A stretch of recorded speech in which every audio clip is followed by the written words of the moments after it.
Bueno, somos 38. Está decayendo la concurrencia. Estoy perdiendo rating en este canal. Bueno. A ver, tengo un chat. Hola. Bueno. Hoy es cláusula penal, ¿verdad? Si no me equivoco, el tema de hoy era cláusula penal, ¿correcto? Bueno, me traigo un vaso y ya estoy con el uso con los chicos.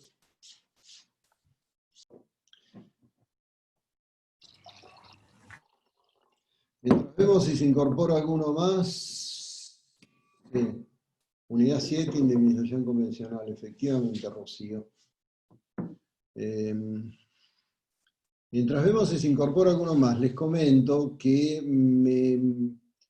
yo mantengo, algunas novedades podemos ir charlando, yo mantengo contacto permanente con 2 chicos o 3 del centro de estudiantes, chicos de la franja, que trabajan, que realmente nos están dando una mano bárbara para todo esto.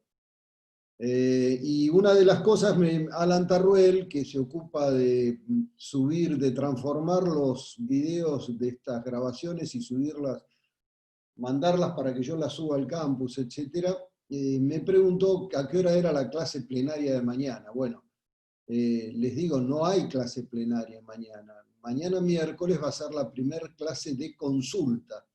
Esas clases que están armadas exclusivamente para que ustedes pregunten las dudas que tienen de lo que están estudiando, de lo que están leyendo.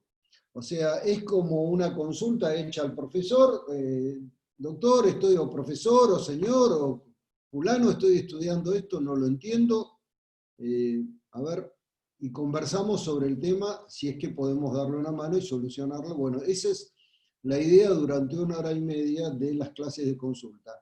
La de mañana, como es la primera de este cuatrimestre, voy a estar yo, y después en las sucesivas seguramente van a estar Oscar y Andrea en esta comisión. Así que mañana, 18:30, nos juntamos, pero ustedes repasen, vayan anotando, vayan buscando a ver cuáles son los temas que más dificultades les presentan, dónde tienen una duda. Obviamente, chicos, yo les pido que hagan un esfuerzo, no busquen hacer una pregunta demostrando erudición o mostrando que lo mucho que han estudiado, entonces alguna profundización particular. No, no. Traten de pensar en aquellas preguntas que no les permiten entender un concepto, un tema en particular. Vayan a los temas claves, a los temas esenciales. Por supuesto que nosotros las preguntas de detalle, si las sabemos, si las tenemos presentes, se las vamos a contestar.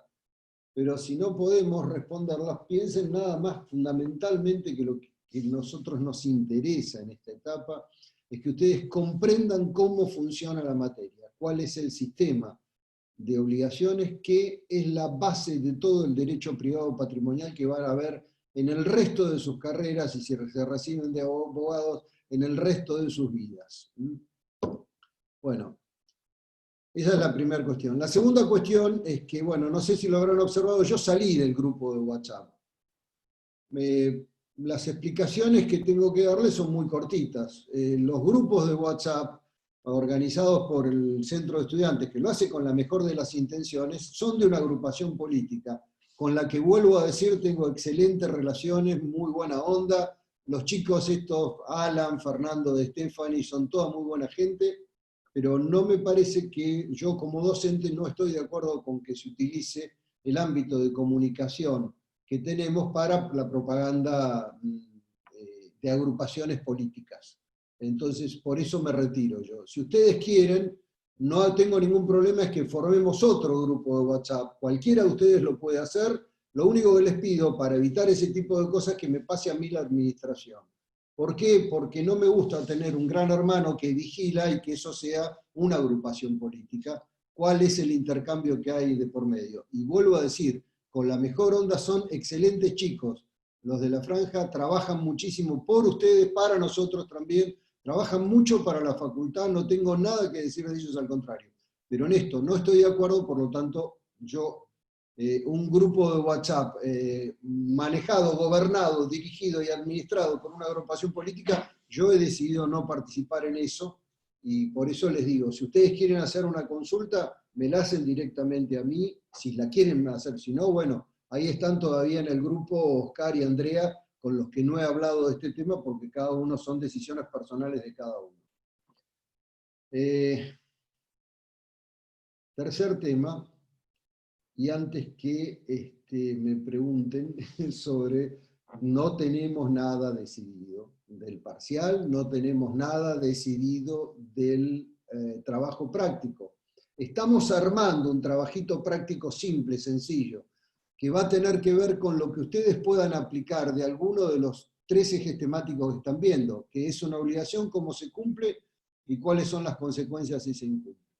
Va a girar en torno a esos 3 ejes, en alguno de esos 3 van a tener un caso práctico o preguntas o un sistema, algo que no les lleve mucho tiempo y que no nos lleve mucho tiempo a nosotros corregir y que muestre cuál es la comprensión que ustedes tienen de esto. Yo les puedo recomendar a los que están con ganas de hacer un trabajo práctico, bueno, hagan ahí hay uno que algunos chicos incluso lo hicieron y se lo mandaron a Oscar, a alguien de ustedes se lo mandó a Oscar Escarcela, donde nosotros les pedíamos que buscaran en los últimos tiempos alguna obligación que surgiera de algún contrato que celebraron o algo por el estilo, y que buscaran una obligación y ahí trataran de identificar los elementos. Y los identificaran como corresponde, o sea, si por ejemplo van a hablar de un contrato de transporte, qué sé yo, porque tomaron un taxi, un Uber o un remiso o el bondi. No hablen de deudor y acreedor, hablen de transportador y transportado. Cuando hablen de la obligación, por ejemplo, si quieren hablar de la obligación del transportista, digan en qué consiste y lean a ver de qué se trata esa obligación del transportista, porque eso les va a permitir identificar en la realidad diaria todos estos conceptos teóricos de sujeto, sujeto activo o acreedor, sujeto pasivo, deudor, objeto, conducta del deudor destinada a satisfacer el interés del acreedor. Y eso les puede sonar tan abstracto que no tienen ni idea de cómo aplicarlo. Y si no hacen el trabajo de aplicarlo realmente, bueno, les va a costar aprenderlo. Entonces, si quieren ir practicando con eso, vayan haciéndolo. Calculo que antes del martes que viene les vamos a enviar a todos ustedes un trabajo práctico por vía de la plataforma del Moodle para que la puedan hacer. Noto que la Secretaría Académica está remarcada, no sé por qué está la Secretaría Académica en la clase, pero sería bueno que me lo digan. ¿No? Bueno, noto que acá está la Secretaría Académica, no sé si será el secretario, el doctor Guillermo Lorenzo, o Mariano Vegue, o no sé quién está, de la Secretaría Académica mirando la clase. Pero bueno, sigamos. No, disculpe, doctor, es el usuario del Zoom con el que iniciamos la reunión y para que no haya problemas y acepte a todos los integrantes, ya terminamos de aceptarlos, está usted tranquilo en la clase y ya salimos. Era Perfecto. solamente Bueno, para no eso. sabía de qué se trataba. Perdóname, No, ¿cómo es no tu hay. nombre? Discúlpame. Mi nombre es Jessica, del Centro de Estudiantes. Ah, Me interesó, Jessica, sí, claro. me quedé Bueno, un poco Jessica, más. ¿escuchaste la explicación que di sobre el tema del WhatsApp? Sí, está perfecto, no hay ningún Bien. inconveniente. De hecho, Bárbaro. es mucho mejor que tengan un grupo personalizado con los docentes para que las Sí, yo consultas creo lo sean mismo, porque específicas y sí, no se vaya tanto de tema de lo que es la materia, quizás. claro, perfecto. Bueno, y además porque también yo veo que el grupo ese de la comisión que se ha formado intercambian permanentemente mensajes entre ustedes a los que yo por lo menos debería ser ajeno, por lo menos algunos de ellos que he leído, debería permanecer ajeno. Bueno, eh, ya hablamos de las novedades, a ver, tengo 5 chats. Mm, Y me Estoy quedé, disculpe, acá, sí, Secretaría Académica me pregunta si la clase de consulta para todas las comisiones 18:30 o cada comisión en su horario. No, Jessica, cada comisión en su horario. Perfecto, me quedé para resolver esa No, consulta, no, listo. cada comisión en su horario, estaba en el cronograma inicial. Nosotros hablábamos de las clases plenarias y de cuando no hay clase plenaria los miércoles, clase de consulta, cada comisión en su horario. Porque incluso Perfecto, Fernando, Fernando de Stefani, que fue el que armó la última parte, lo armó de esa manera. Cada uno, cuando haya la próxima clase plenaria, que va a ser Gerardo Rodríguez Arauco, creo que poco antes del parcial, tiene que dar la clase de dinerarias, van a entrar todos con la clave y el ID para la reunión de la Comisión 1, que es donde da clase el doctor Rodríguez Araujo. En las perfecto. demás, en las de consulta, cada uno en su horario. Bueno, Listo, ¿listo? muchas gracias, me despido. Al contrario. Hasta luego. Bueno, esperen un poquito. Vamos a sacar el chat. Bueno, chicos, ubicados en el tema, la última clase que tuvimos fue incumplimiento, ¿verdad? ¿Se acuerdan que hablamos de los 4 presupuestos de la responsabilidad civil, de por qué el incumplimiento podía llegar a resultar en un acto antijurídico que provocara daño y que ese acto, si tenía relación de causalidad con el daño que provocaba, bueno, en ese caso resultaba en la responsabilidad del requerido y para eso teníamos que tener una razón suficiente que llamamos factor de atribución.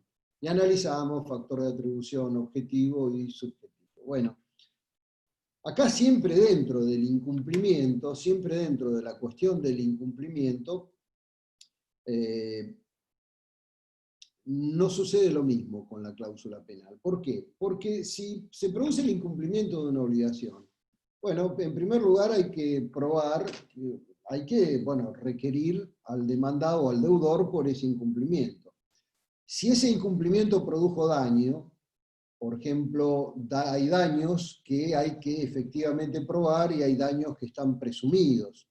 Pero en principio, la norma general es que el incumplimiento que causa daño hay que probar que efectivamente produjo daño. Y no solo hay que probar que efectivamente produjo daño, sino que hay que probar que ese daño está en relación de causalidad adecuada con el incumplimiento, y además hay que probar la magnitud del daño y hay que evaluar el daño. Todo ese procedimiento es un procedimiento contradictorio, debatido en un proceso judicial normalmente. No digo que no haya acuerdo cuando un incumplimiento genera daño, a veces puede generarse una transacción, una conciliación, un acuerdo sobre el monto a reparar. Bueno, el supuesto que nosotros vamos a ver ahora es un supuesto en el cual las partes, al momento de celebrar el contrato o posteriormente, acuerdan que en caso de producirse el incumplimiento, bueno, ¿cuánto va a ser la indemnización? ¿Cuál va a ser la indemnización? ¿Cuál va a ser la reparación?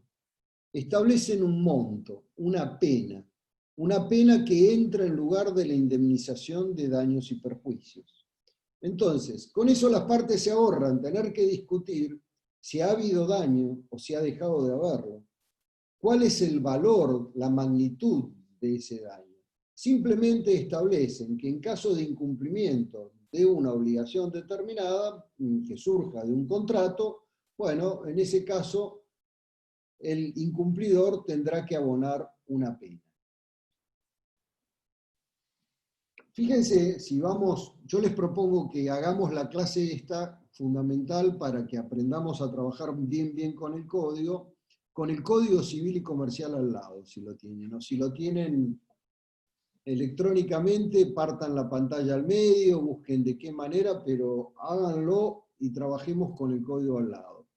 Yo lo que les acabo de decir es una forma diferente de decir lo que dice el 790 del código, ¿no? Dice, la cláusula penal es aquella por la cual una persona, para asegurar el cumplimiento de una obligación, se sujeta a una pena o multa en caso de retardar o de no ejecutar la obligación. O sea, estamos hablando de Fíjense que ahí no habla del carácter resarcitorio o del reemplazo en que entra en lugar de los daños y perjuicios, porque eso está un poco más adelante. Pero habla de una pena o multa. Bueno, en primer lugar, fíjense que también dice, el artículo dice, en caso de retardar o de no ejecutar. Cuando nosotros analizamos daño, analizamos dos cuestiones, y cuando analizamos incumplimiento también analizamos dos variables. Incumplimiento absoluto o definitivo, que era aquel incumplimiento que se produce cuando, sobre todo cuando el acreedor pierde el interés en el cumplimiento de la prestación principal. O sea, ya no subsiste el interés del acreedor y por lo tanto no podemos hablar de un incumplimiento temporal, sino tenemos que hablar de un incumplimiento absoluto definitivo. La orquesta para la fiesta, el taxi para el aeropuerto, son situaciones que si llegan al día siguiente no sirven y el acreedor ha perdido el interés en el cumplimiento de la prestación. Entonces ya no hay mora, el incumplimiento que se produjo es definitivo. Para ese caso, hablamos de no ejecutar la obligación, de la última parte de este artículo. Ahora, si se trata de mora y el acreedor conserva el interés en el cumplimiento de la prestación, también hay una cláusula penal moratoria. ¿Qué quiere decir? Que lo que está indemnizando es el daño producido por el retardo.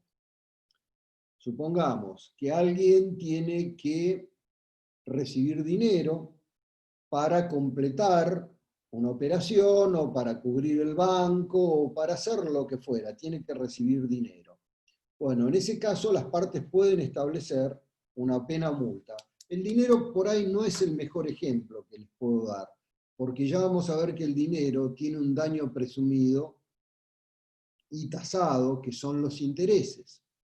Pero supongamos en otro tipo de entrega. Vamos a poner que el deudor debía entregar una jaula de ganado, vacuno, el que ustedes quieran, y que no lo entrega en tiempo oportuno y por lo tanto el comprador no puede cumplir a su vez con los contratos que tenía celebrados.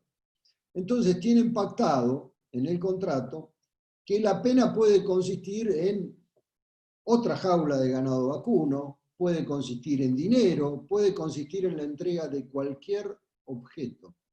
Y fíjense que eso es lo que dice la cláusula penal, el artículo siguiente, el 791, dice, la cláusula penal puede tener por objeto el pago de una suma de dinero o cualquier otra prestación que pueda ser objeto de las obligaciones. O sea, vamos a repasar. Puede haber una cláusula penal por incumplimiento absoluto y definitivo que reemplace lo que se conoce con el nombre de daño compensatorio, porque compensa el incumplimiento de la obligación. O puede haber una cláusula penal por retardo en el cumplimiento de la obligación, en cuyo caso la cláusula penal es moratoria, porque reemplaza los daños y perjuicios producidos por mora. Ahora, ¿cuál puede ser el objeto de la cláusula? Puede ser una obligación de dar suma de dinero o cualquier otro objeto que sea susceptible de una obligación, prestación que pueda ser objeto de obligaciones, bien sea en beneficio del acreedor o de un tercero. Tenemos dos tipos de cláusula entonces, la cláusula penal compensatoria y moratoria.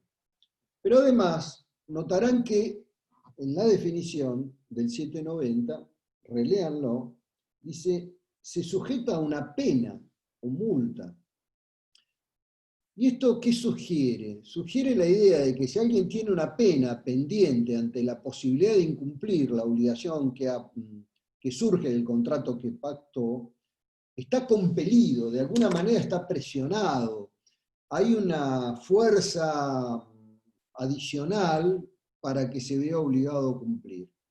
Y de ahí que la cláusula penal tenga una doble función, una función compulsiva. ¿Por qué? Porque compele al deudor al cumplimiento de la prestación principal, sabiendo que si no la cumple, va a tener que pagar una suma considerable, o una suma mayor de lo que vale la prestación principal, o una suma suficiente como para sentirse presionado para cumplir la prestación principal. Después, yo les vengo hablando de la función resarcitoria de la cláusula, que entra en lugar de los daños y perjuicios. Y eso está en el artículo 793 del Código. Dice, la pena o multa impuesta en la obligación suple la indemnización de los daños cuando el deudor se constituyó en mora. Acá está hablando del incumplimiento relativo, en principio. Y el acreedor no tiene derecho a otra indemnización, aunque pruebe que la pena no es reparación suficiente. Suple la indemnización de modo tal que es una indemnización completa. Es lo que los viejos autores, Casó, por ejemplo, dicen, la cláusula penal es una indemnización a forfait. O sea, no hay posibilidad de otro reclamo que no sea lo que se pactó. En principio, por supuesto. Entonces, tenemos que las funciones de la cláusula penal son una función compulsiva y una función resarcitoria. La compulsiva surge de la misma definición del 790 y la resarcitoria surge del 793.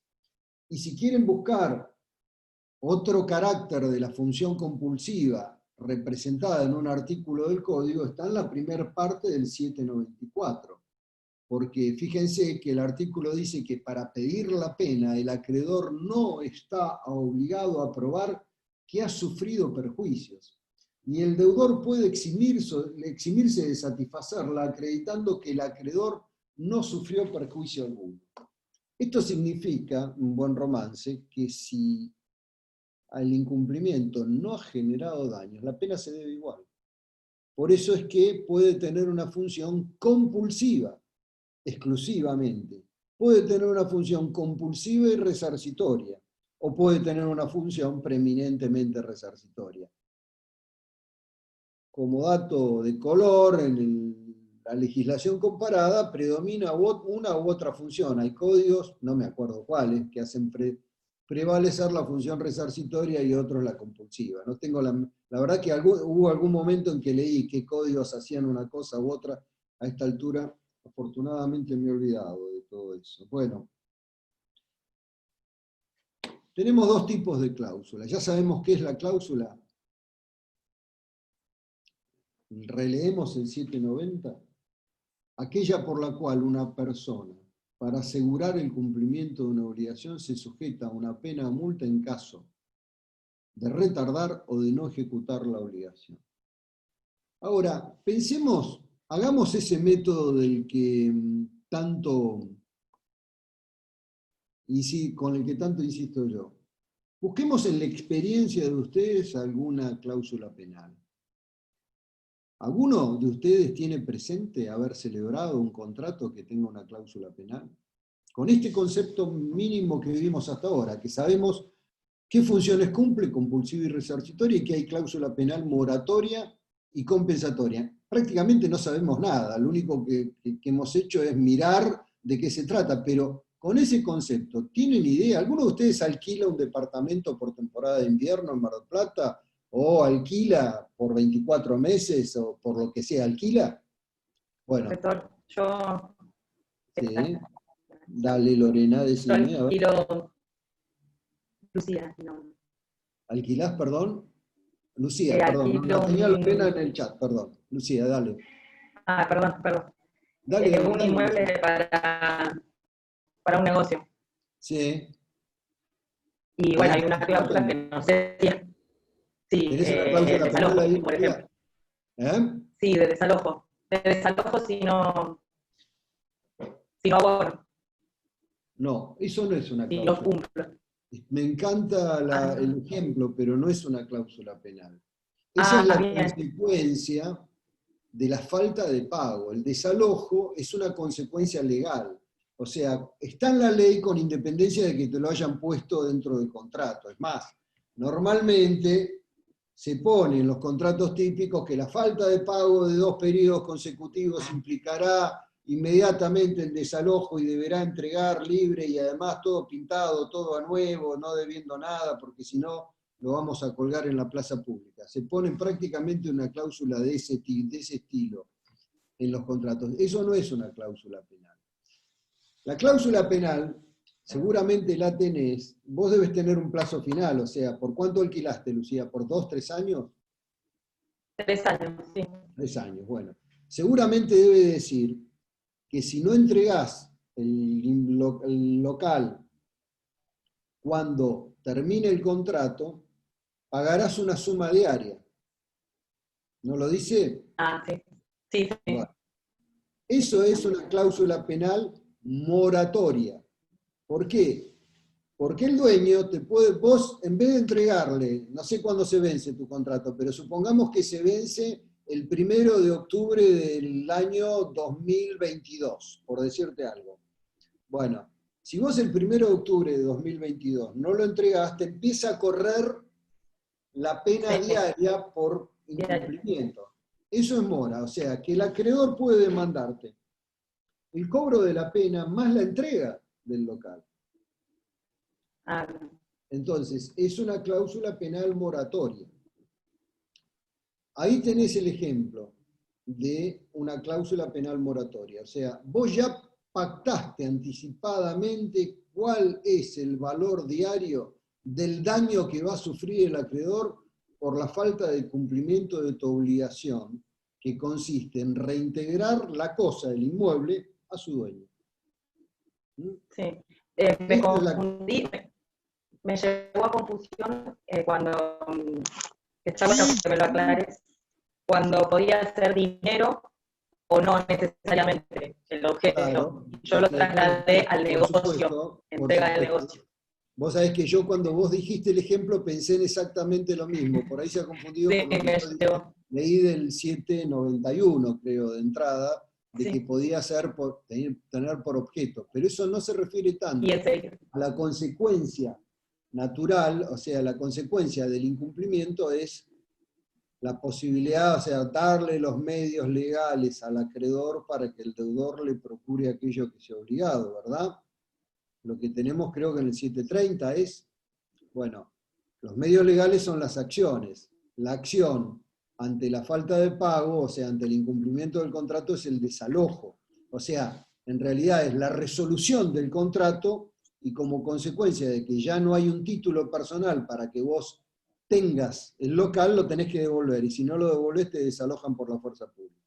Pero esa es otra cuestión. La cláusula penal moratoria ahí se ve más claramente. Bueno, ¿se entendió el ejemplo que le pasa a Lucía con la cláusula penal? Perfecto. Los que alquilan un departamento por invierno también deben tener una cláusula penal similar y quizá muy alta, sobre todo los chicos que alquilan por invierno, porque si no devuelven el departamento en temporada, el daño para el propietario que no lo puede alquilar o no puede preparar para alquilarlo durante la temporada es mayor.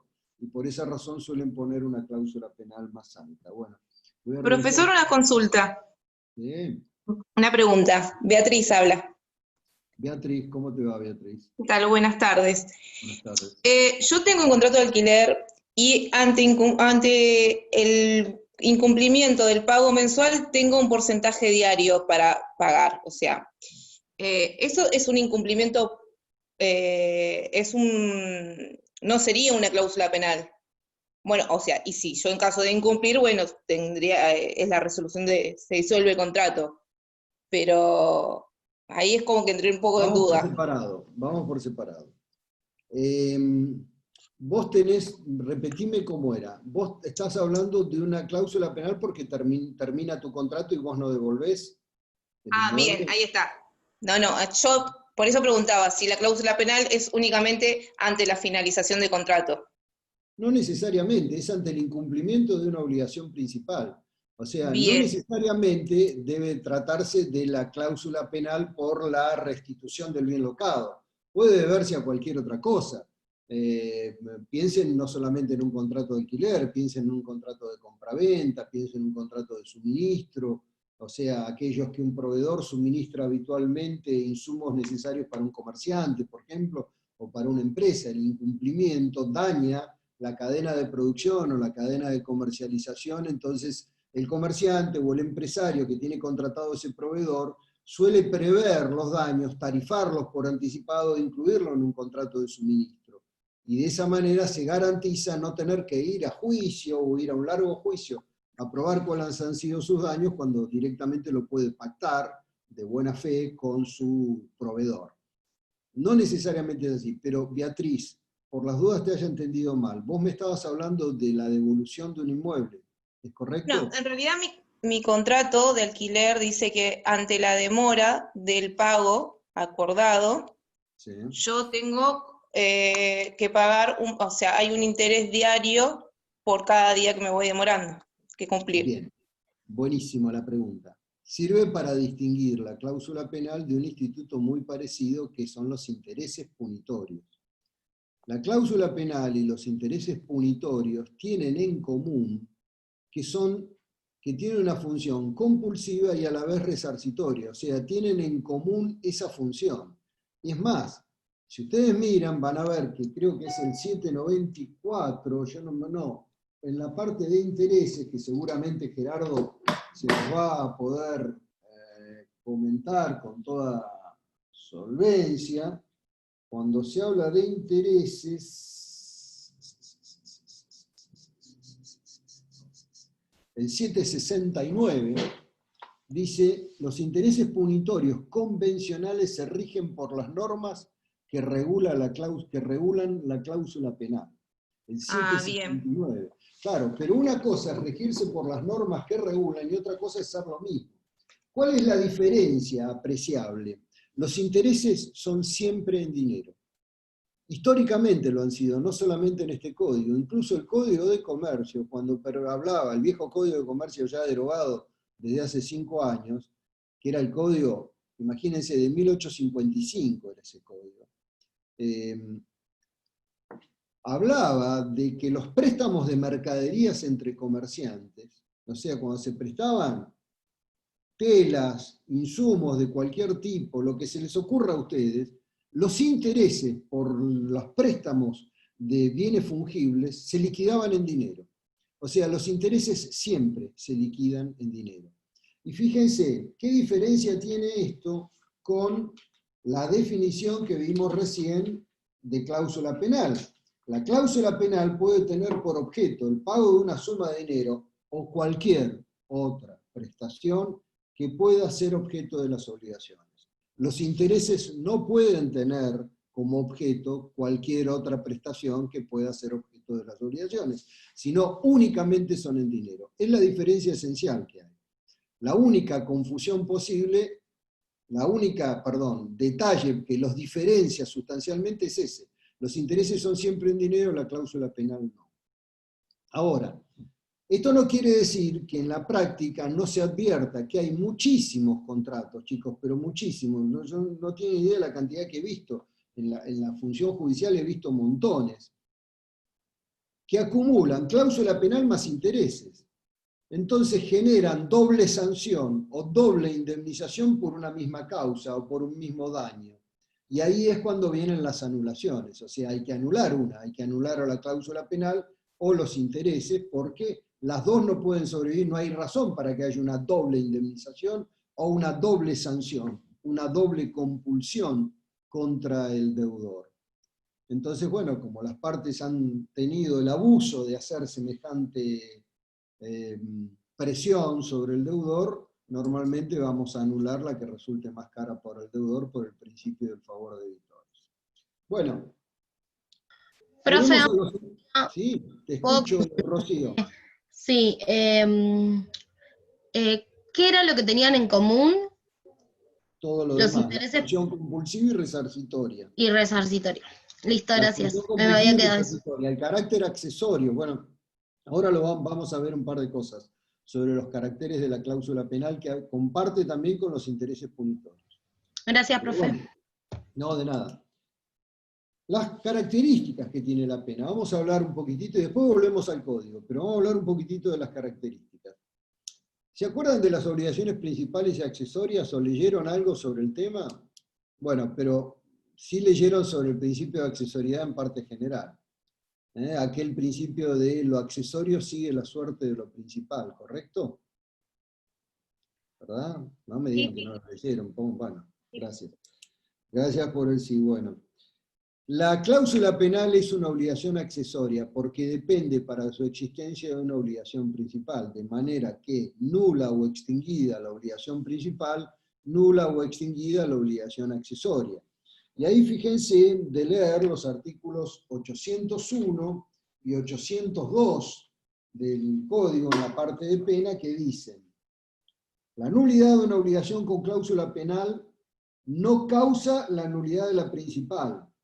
La nulidad de la principal causa la de la cláusula penal, excepto si la obligación con cláusula penal fue contraída por otra persona para el caso en que la principal fuese nula por falta de capacidad del deudor. Bueno, esto es un supuesto muy particular, ¿no? Pero en general lo que importa acá es que la nulidad de la cláusula penal no causa la de la principal, pero la de la principal sí causa la de la cláusula penal. La segunda cuestión es, salvo este supuesto de excepción, por supuesto.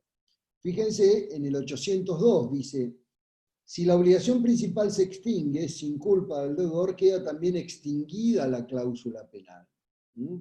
Lo del sin culpa del deudor, bueno, ya vamos a ver lo que son las exhibiciones, ¿no? Casos fortuitos, supuestos de falta de responsabilidad porque no hay culpa, etc. Pero lo que interesa es que vean que nula o extinguida la principal, nula o extinguida la pena, y nula o extinguida la cláusula penal no afecta a la principal.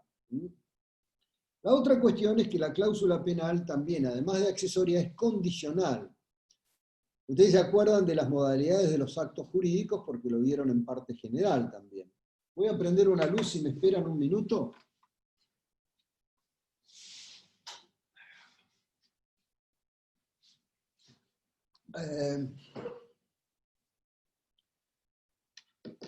Una obligación es bajo condición suspensiva cuando para su exigibilidad o su resolución depende, decían, para su existencia antes, de un hecho futuro incierto. Que puede o no suceder, decía Vélez Sarsfield, remarcando sobreabundantemente la incertidumbre de que pueda o no acaecer lo que se llamaba el hecho condicionante. Si llega una nave del Asia, todas esas cosas que estudiaron en parte general. Bueno, acá la cláusula penal depende para su exigibilidad del hecho futuro e incierto de que el deudor incumpla la prestación principal. La obligación principal. Si el deudor incumple la obligación principal, se produce el hecho condicionante que pone en funcionamiento la cláusula penal.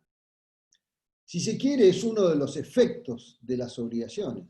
El incumplimiento genera, efectos de la mora, no de las obligaciones, efecto de la mora, pone en funcionamiento la cláusula penal. Bueno, la otra cuestión es que es subsidiaria la cláusula penal, o sea, en principio el acreedor no puede elegir entre pedir que el deudor cumpla la obligación principal o cobrar la pena, sino una vez que haya incumplido el deudor, o salvo que expresamente se hubiera reservado contractualmente ese derecho. Y esto es lo que dicen los artículos 796 y 797.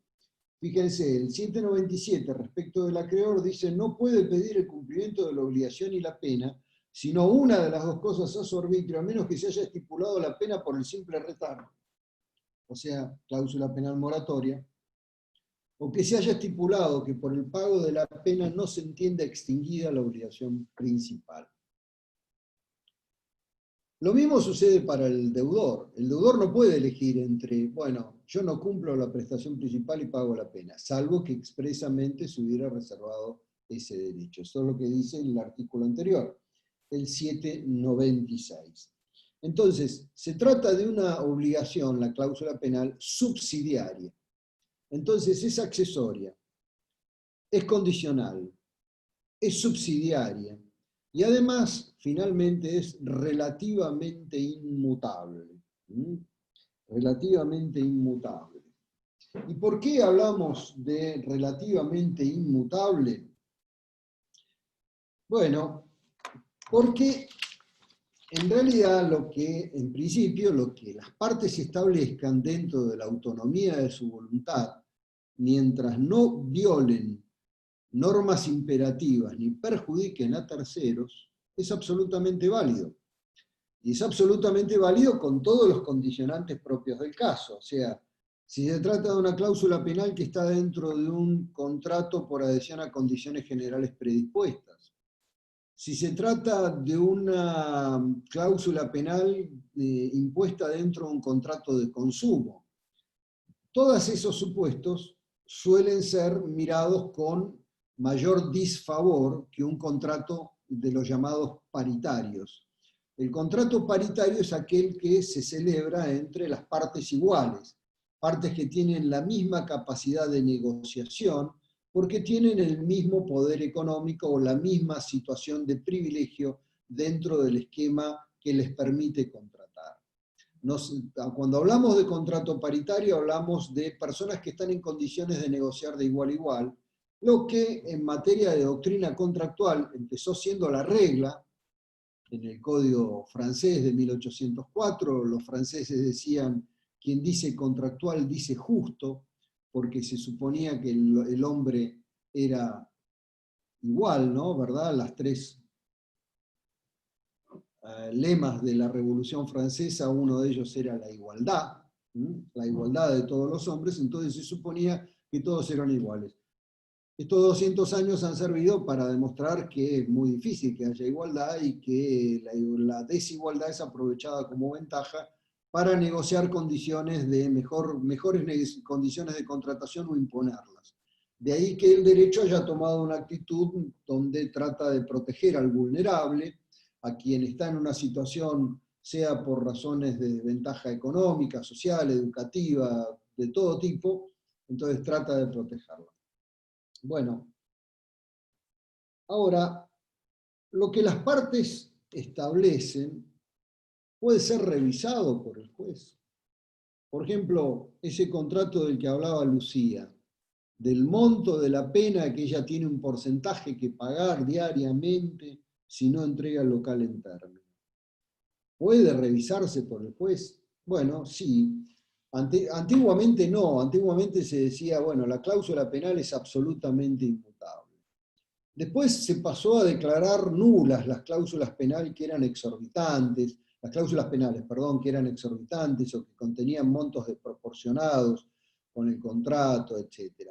Y después se fue llegando a un intermedio, y en la reforma de 1968 se incorporó al artículo 656 del Código Civil de 1870 un texto que prácticamente dice lo mismo que la segunda parte del 794. Yo les propongo que lo leamos y analicemos un poquito detenidamente, ¿les parece? Vamos, fíjense, los jueces pueden reducir las penas. ¿Cuándo? Su monto desproporcionado con la gravedad de la falta que sanciona. Habida cuenta del valor de las prestaciones y demás circunstancias del caso, configuran un abusivo aprovechamiento de la situación del deudor. Bueno, es toda una declaración de intenciones, ¿verdad? Bueno, ¿cómo ha sido interpretado esto?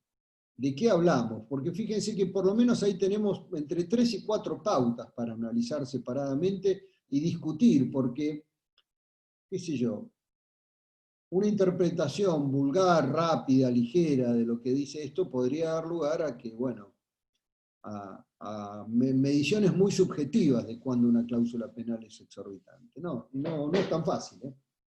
Hay que poner un poco de empeño en tratar de analizar esas pautas. Vamos a mirar, ¿qué es la gravedad de la falta que sancionan? A ver, ¿qué puede ser la gravedad de la falta que sancionan? ¿Qué se les ocurre a ustedes que puede ser?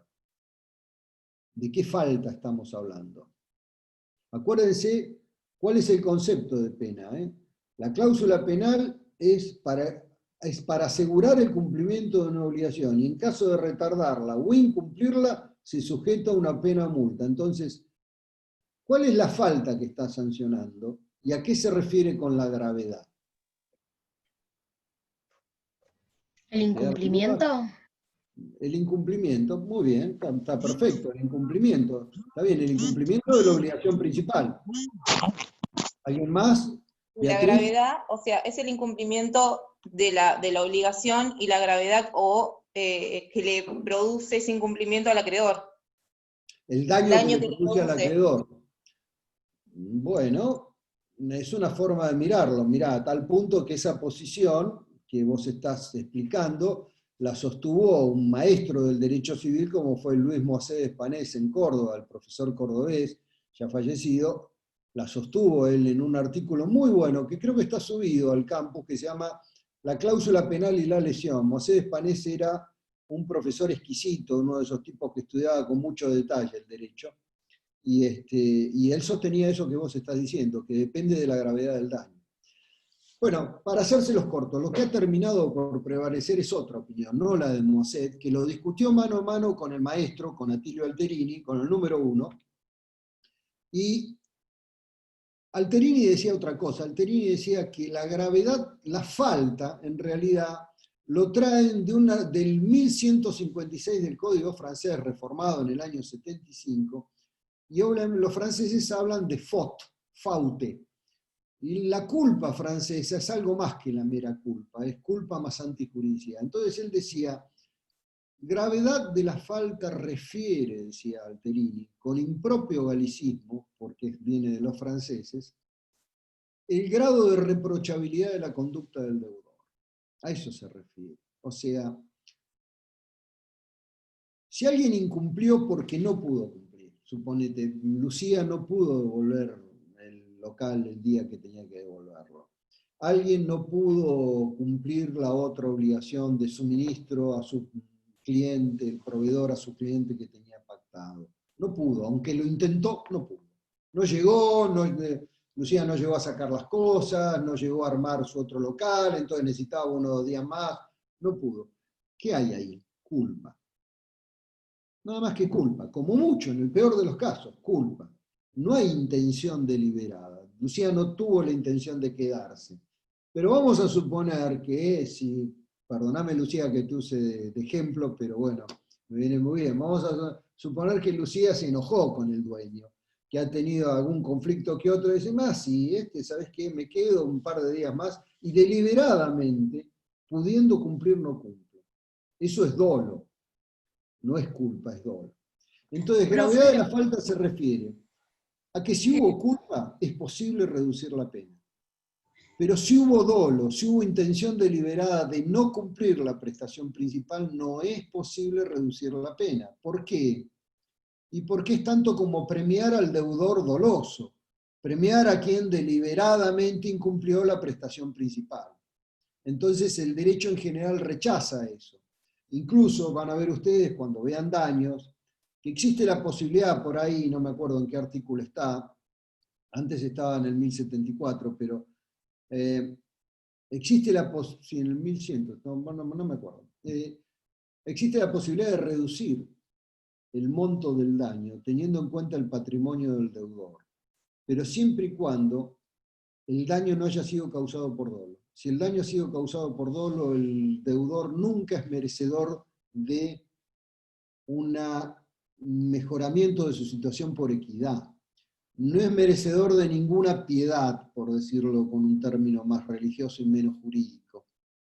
Entonces esto es lo que sucede. Cuando hablamos de gravedad de la falta es si la obligación principal ha sido incumplida culposamente o dolosamente.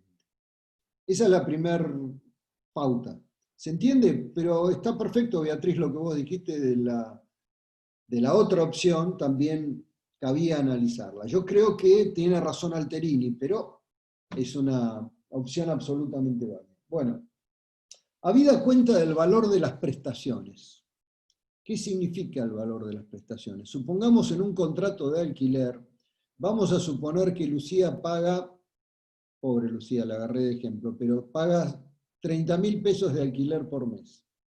30.000 pesos de alquiler por mes son 1.000 pesos diarios, ¿correcto? Más o menos, 1.000 pesos diarios. Bueno, la pena para el caso en que ella no cumpla la obligación de devolver es de 5.000 pesos diarios, supongamos. Pongámosle que el contrato dice 5.000 pesos diarios. ¿A ustedes les parece mucho o les parece poco?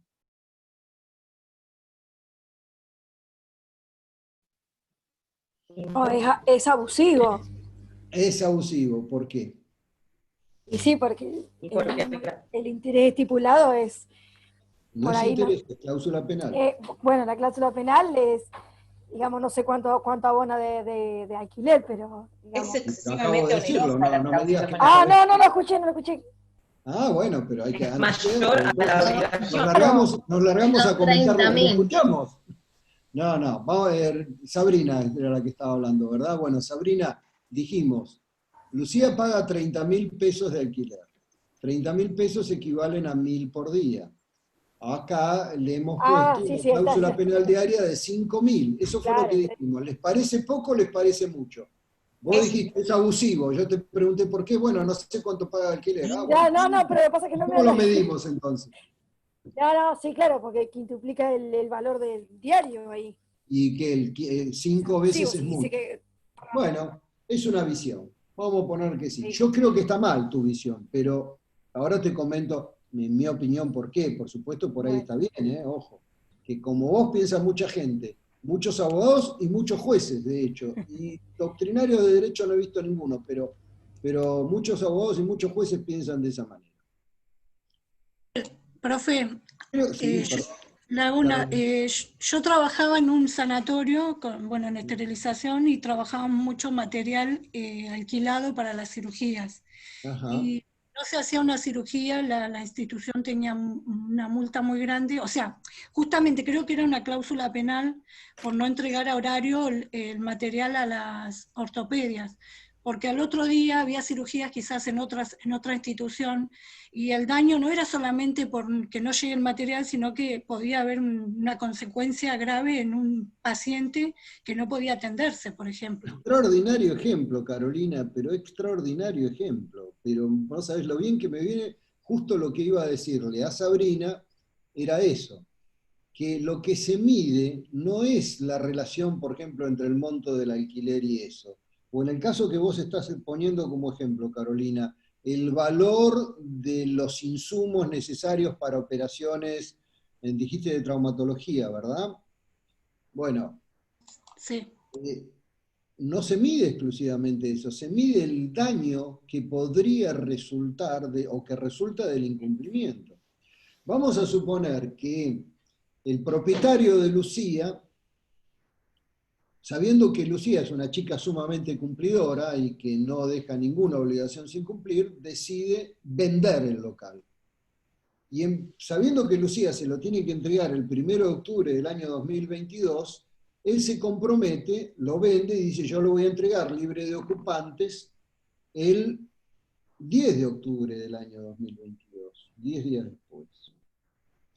Y que firma un contrato de compraventa con lo que se conoce como seña penitencial, o sea, vende el local donde Lucía tiene su negocio y lo vende, supongamos, y recibe $10.000 de seña. Si no puede cumplir o se arrepiente, va a tener que devolver $20.000. Claro, ahí sí sería. Entonces, ¿cuál es el daño? El daño es El mucho mayor. incumplimiento de no entregarle el local en tiempo le ha causado. Por lo menos $10.000 que ha tenido que sacar de su bolsillo para devolver la seña doblada. En ese caso, cuando hablamos entonces de valor de las prestaciones, lo que se mide es todo daño derivado del incumplimiento de la prestación principal. Cualquier daño que se haya derivado del incumplimiento. Ahí se mide si el valor de la cláusula penal y el valor del daño están muy divorciados uno del otro, bueno, entonces sí se puede hablar de reducción. Pero si no, no hay posibilidad de reducción. Porque siempre estamos dentro de la autonomía de la voluntad.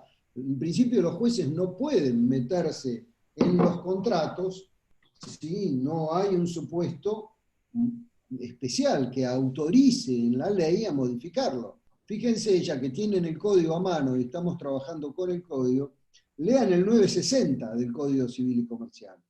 Los jueces no tienen facultades para modificar las estipulaciones de los contratos, excepto que sea pedido de una de las partes cuando lo autoriza la ley, o de oficio, o sea, sin que lo pida la parte, cuando se afecta de modo manifiesto el orden público. Pero tiene que estar afectado el orden público, o haberlo pedido la parte y que la ley lo autorice. Si no, no es posible meterse a morigerar o a cambiar una cláusula penal. Pero si lo pide la parte, entonces hay que comprobar cuál es la relación entre las prestaciones. Ya sabemos entonces, 2 pautas por lo menos, que cuando hablamos de gravedad de la falta, hablamos si la obligación principal fue incumplida dolosamente o culposamente. Si hay dolo no se puede reducir, si hay culpa sí. Sabemos que cuando dice habida cuenta del valor de las prestaciones, nos manda a tomar en cuenta la relación entre la pena y el daño efectivamente sufrido por el incumplimiento de la obligación principal. Y si seguimos leyendo, van a ver que dicen configuren un abusivo aprovechamiento de la situación del deudor, con lo cual nos está remitiendo al principio general incorporado en el artículo 10 de nuestro Código Civil y Comercial, ya que tenemos el código, espíen un poquito el 10, que se refiere al abuso de derecho. Bueno, ahí tenemos una idea entonces de qué es la cláusula penal. Tenemos la definición del 790, las funciones, el tipo moratoria y compensatoria, las funciones compulsiva y resarcitoria, los 4 caracteres accesoria, subsidiaria, condicional, y esta última, que es la más compleja, y la que seguramente le vamos a preguntar en el examen, que es relativamente inmutable. Profe, ¿puede repetir más lento? ¿Qué cosa? Las 4 características. Accesoria, subsidiaria, condicional, relativamente inmutable. Gracias. Típica pregunta de examen. Ya no hacemos preguntas de examen de concepto como hicimos lamentablemente durante tantos años. Lo que ahora les vamos a poner seguramente es un caso para que ustedes nos digan si la cláusula penal es abusiva o no. Si la cláusula penal merece morigeración o no. O sea, van a tener que aprender las pautas para morigerar una cláusula penal, pero las pautas son para saber primero si la cláusula penal es exorbitante. Una vez que saben si la cláusula penal es exorbitante, pueden saber si la pueden reducir o no y a cuánto la van a reducir. Bueno, sigamos. Vamos a seguir con el código ahora, ¿verdad? Ya más o menos tenemos una idea. Ahora, ¿la cláusula penal funciona siempre ante el incumplimiento de la prestación principal? No, obviamente que no. Si la prestación principal se incumplió por caso fortuito o fuerza mayor, no hay posibilidad de poner en funcionamiento la cláusula penal, porque ahí habría un incumplimiento imputable. Y otra vez tengo que volver. Supongamos que Lucía tenía que devolver el local, pero eso sucede en el medio de una situación como la que estamos viviendo ahora. Es imposible o no se puede cumplir porque no está autorizado la afluencia de gente o la entrega, o vamos a suponer que estuviéramos en una situación de fase 1, no es posible salir a cumplir con eso. Entonces, por lo tanto, hay un hecho externo a la persona del deudor que opera como un hecho extraño y que impide el cumplimiento, ¿no? Lo que transforma el caso fortuito en un supuesto de imposibilidad de cumplimiento.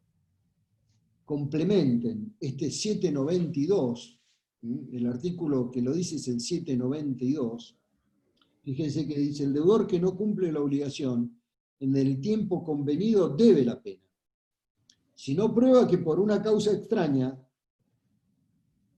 si no prueba la causa extraña que suprime la relación causal. La eximente del caso fortuito debe ser interpretada y aplicada restrictivamente. O sea, la causa extraña puede ser la mora del acreedor también, porque en realidad ella no la pudo entregar porque el acreedor no concurrió a recibir las llaves, supongamos.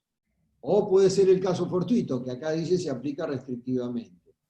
Para tener idea de cómo se produce esto, lean también el artículo 955 del Código, que habla de imposibilidad de cumplimiento, y lean además el 1730, que habla del caso fortuito como un supuesto de ruptura de la relación causal, o sea, de causa extraña. ¿Con esto qué les quiero decir, chicos? Si el deudor, la tenemos a Lucía, pobre ejemplo, discúlpame, no puede entregarlo tiene que demostrar la causa extraña. Si no, en principio debe la pena. Un segundo, que tengo un inconveniente que si no cierro el mail se me mete en...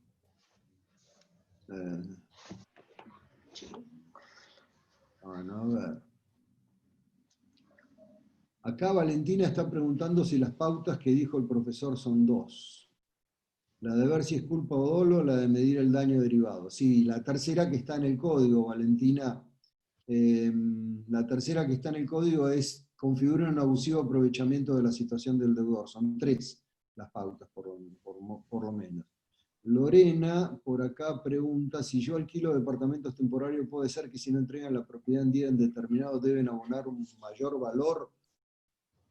Pero eso no es una pena, sino eso es un pacto contractual que yo no creo que sea una pena, porque puede referirse perfectamente al mayor valor que tiene al cambiar la temporada. Después, profe, si alquilo un departamento por quincena y las personas se contagian de COVID y no puedo entregar el departamento a quienes ya reservaron, ¿cómo sería? A ver, Lorena Monge. Lorena, no entiendo tu ejemplo. A ver, ¿vos sos la inquilina? ¿Sos la propietaria que alquila por quincena? ¿Cómo es la historia? Lorena, propietaria que alquila sos. O sea, ¿y quiénes son los que se contagian de COVID? ¿Los inquilinos? Los inquilinos. Entonces, vos decís que no les entregarías el departamento, ¿por qué? ¿Porque están contagiados?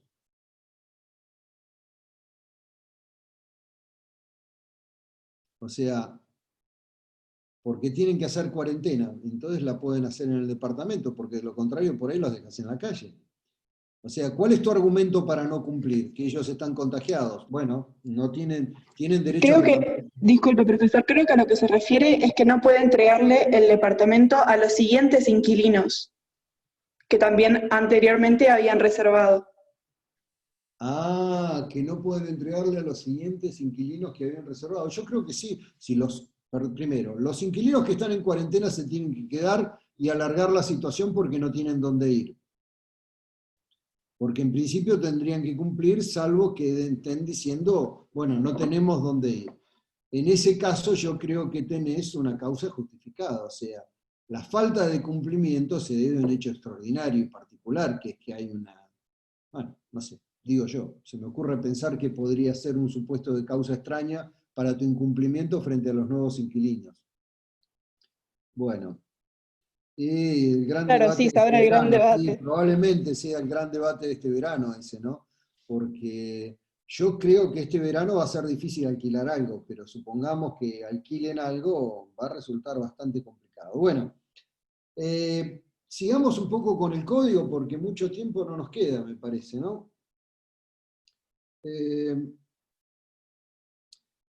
También hay otros supuestos, no solamente el de la cláusula penal exorbitante, sino hay otros supuestos en los cuales se puede morigerar la pena, que es cuando ha habido un cumplimiento parcial de la prestación principal.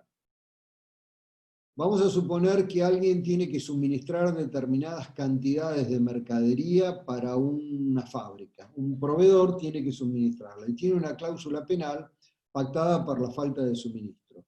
Y suministra el 70% de las mercaderías. Entonces la cláusula penal puede reducirse. Esto es lo que dice el 798. Si el deudor cumple solo una parte de la obligación o la cumple de un modo irregular, o fuera del lugar o del tiempo, o sea, todos los tipos de incumplimiento posible, ¿no? Y el acreedor lo acepta, la pena debe disminuirse proporcionalmente. Antes el código establecía que las partes debían acordarlo y si no se ponían de acuerdo en la disminución lo hacía el juez. Esto es lo que establecía Vélez. Pero bueno, el código nuevo ha decidido cambiar esta parte y yo creo que lo ha hecho correctamente porque rara vez se ponían de acuerdo las partes y daba lugar a mayores dilaciones, ¿verdad? Pero el asunto, fíjense que dice si el acreedor lo acepta, porque el acreedor tiene que aceptar el pago parcial. Y si lo acepta es porque el pago parcial le ha sido útil. Entonces, si el pago parcial le ha sido útil, es posible disminuir proporcionalmente la pena. Pero si el pago parcial no le fue útil, bueno, en ese caso no tiene sentido. Supongamos un ejemplo, que es, yo creo, ya no me acuerdo si lo puse como ejemplo de dónde lo saqué o es un hecho real. Un empresario teatral contrata a un músico con determinadas características para dar una serie de recitales en Mar del Plata. Supongamos Charly García, por hablar de alguien más o menos de mi época. Lo contrata Charly García. Charly García, como fundamentalmente es un genio con algunas características muy particulares, llega al teatro, comienza el recital y a los 10 minutos se va. Se va y deja a la gente sola.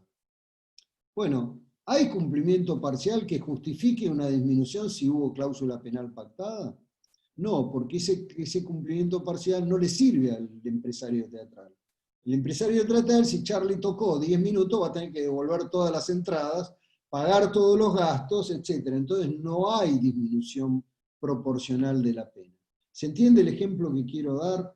El pago parcial tiene que ser útil para el acreedor. Bueno, finalmente, el 803, que es el último, porque después lo que viene es astrentes, el 803 dice: la cláusula penal tiene efecto aunque sea puesta para asegurar el cumplimiento de una obligación que al tiempo de concertar la accesoria no podía exigirse judicialmente, siempre que no sea reprobada por la ley.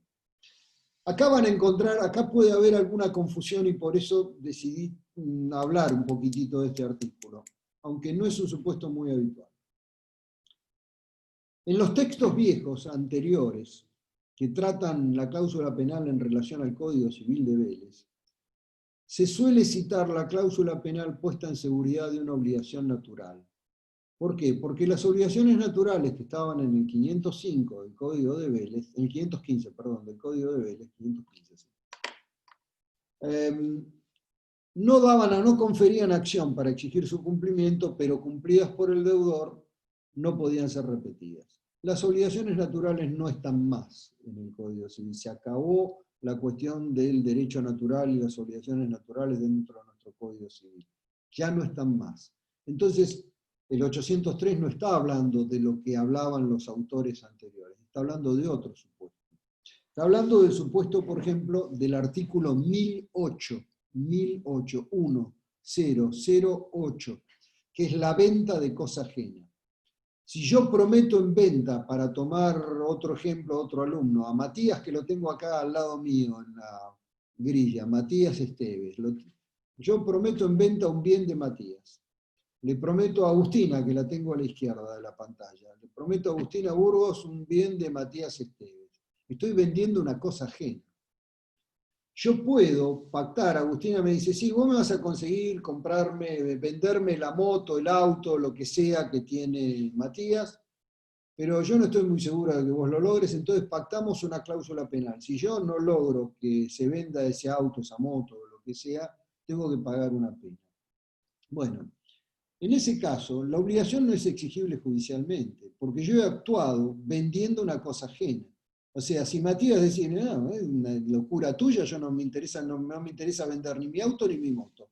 No vendo nada, dice Matías. Bueno, no es exigible judicialmente. Agustina no puede ir a decirle a Matías: no, porque Lustonó me ofreció tu moto y tu auto y vos me tenés que cumplir. No, no hay acción judicial para exigir el cumplimiento. Pero ella sí me puede demandar la pena a mí, porque yo me comprometo. Entonces, fíjense, lean el 1008,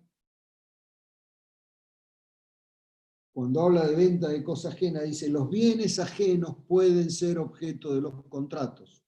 Si el que promete transmitirlos no ha garantizado el éxito de la promesa, solo está obligado a emplear los medios necesarios para que la prestación se realice. O sea, si yo le digo a Agustina: mira, yo te voy a conseguir la moto de Matías, quédate tranquila, pero bueno, vamos a ver, yo estoy obligado a utilizar los medios necesarios. Y si por mi culpa no se transmite, o sea, si yo actué mal, no lo logré porque soy un tronco, un queso, un inútil, bueno, en ese caso repararé los daños.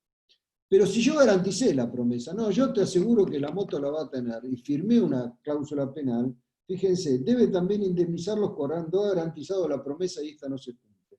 Este es el supuesto de la cláusula penal del artículo 803. Cuando la obligación no es exigible, se puede exigir la pena igual. Otro ejemplo es, además del 1008, el 1132 del Código. El 1132 habla de la venta de cosa total o parcialmente ajena en los términos del 1008. El vendedor se obliga a transmitir o a hacer transmitir su dominio al comprador. Bueno, me parece que con esto una idea de cláusula penal se han formado. ¿Quieren que hagamos un repaso? Que revisemos un poco lo que era. Está todo en el código, lo pueden ir leyendo, pueden ir comentándolo. Para los que quieran leer algunos trabajos sobre este tema, es muy bueno ese artículo que mencioné por la idea que tuvo Beatriz cuando hablaba de la gravedad de la falta, ese artículo de Luis Moacé de Espanés, además lo mezcla con la institución de la lesión, por supuesto en el Código Viejo. Moacé de Espanés ya falleció hace algunos años. Es muy bueno también, para los que tengan acceso a una biblioteca, un libro que se llama La cláusula penal, de la profesora Aida Kemmelmacher de Carlucci, que fue su tesis doctoral. Extraordinario el libro, la verdad que es, como casi todo lo que hace Aida, muy bueno. Bueno, y no sé en qué otra cosa los puedo ayudar. Si no, nos vemos mañana. Lo que les pido es que vayan haciéndose una lista de las cosas que no entienden, porque yo no abro la boca mañana, salvo para contestar Profe, una Sí, consulta. Acá en la unidad 7 hay puntos que no los toco ahora. Estos los y sacamos. todos no voy a poder. No, bueno, pero estos están ¿Sobre en... cuál me querés preguntar, Sabrina? No, porque acá, por ejemplo, que habla de caracteres, accesorios, subsidiarios. Accesorio, condicional, subsidiario, relativamente inmutable. Justamente eso me parece que lo vimos ya. Esperen. Pero digo, estas cosas, si no están en el código, están en el libro de Pizarro. Seguro. Y si no, me preguntan ahora o mañana, o en la próxima clase de consulta, o cuando ustedes quieran. Bien. Porque acá habla uno que habla de intereses punitorios, y eso es lo que refirió hoy, ¿no? La comparación entre los intereses punitorios y la cláusula penal fue justamente lo que hicimos. Eso. Sí. No hicimos, por ejemplo, la comparación con el seguro.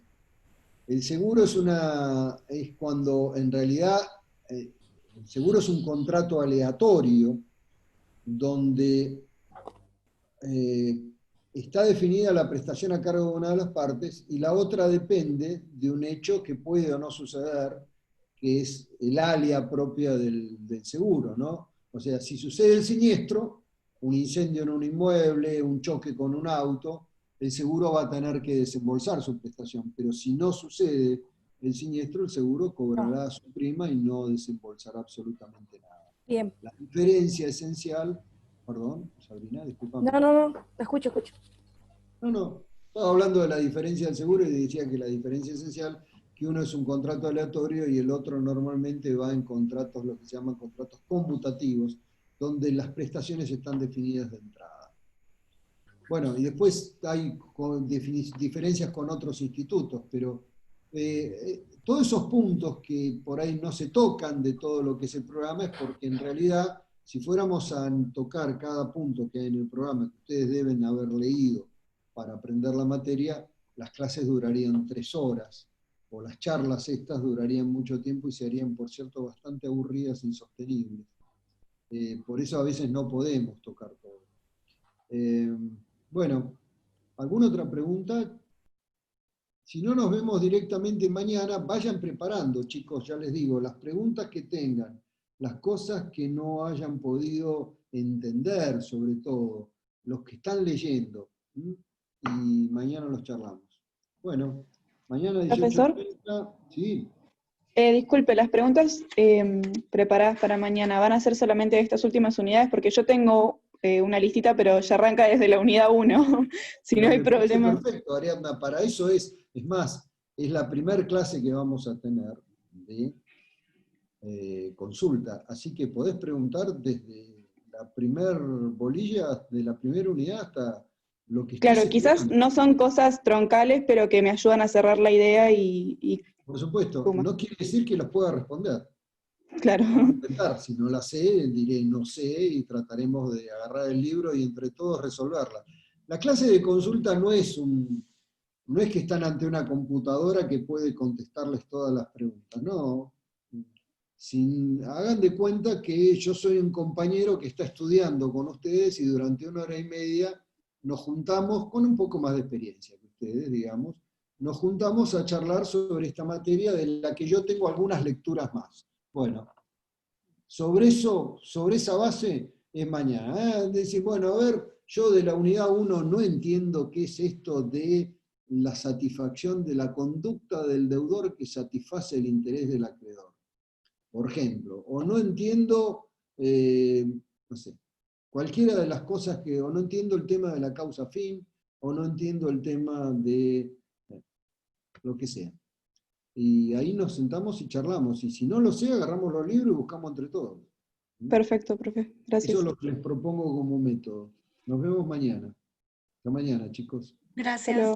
No, gracias a Chao, ustedes. hasta mañana. Hasta mañana, muchas gracias.